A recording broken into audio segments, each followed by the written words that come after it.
চিকিৎসকদের আন্দোলনকে কটাক্ষ মন্ত্রী সিদ্দিকুল্লাহ চৌধুরীর। কোনো না কোনো শক্তি রয়েছে, পয়সা পাচ্ছেন তারা, ক্ষমতা আছে একটা ডাক্তারের, কে দিচ্ছে তাদেরকে? মুখ্যমন্ত্রীকে বদনাম করার চেষ্টা চলছে। আরজিকর আন্দোলনকে কটাক্ষ করতে গিয়ে বিতর্কে গ্রন্থাগার মন্ত্রী।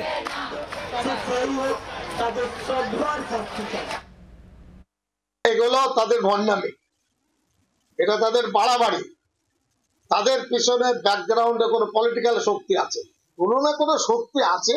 টাকা পাচ্ছেন, খাওয়া পাচ্ছেন, এত লাটসাহেবী কায়দায় মোবাইল টয়লেট আসছে কি করে? কাজে ফিরে আসুন।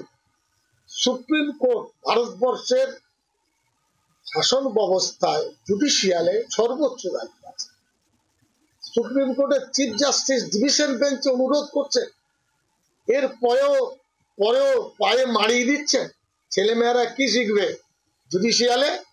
আপনার ছেলে বিচারপতি হলে কি বিচার দেবে? তাদের কাণ্ডজ্ঞান আছে না নেই? মুখ্যমন্ত্রী বারবার অনুরোধ করলেন আপনারা কাজে যোগ দেন, এটাও বললেন যে আমি কারোর বিরুদ্ধে কোনো অ্যাকশনে যাব না। সুপ্রিম কোর্ট বলেছে বাংলায় একটা নেতার নাম করুন, মমতা ব্যানার্জির বিকল্প। আপনি তাকে নামে কি চাইছেন? অরাজকতা। বাংলার আওয়াজ, বাঙালির আবেগ, জি 24 ঘন্টা।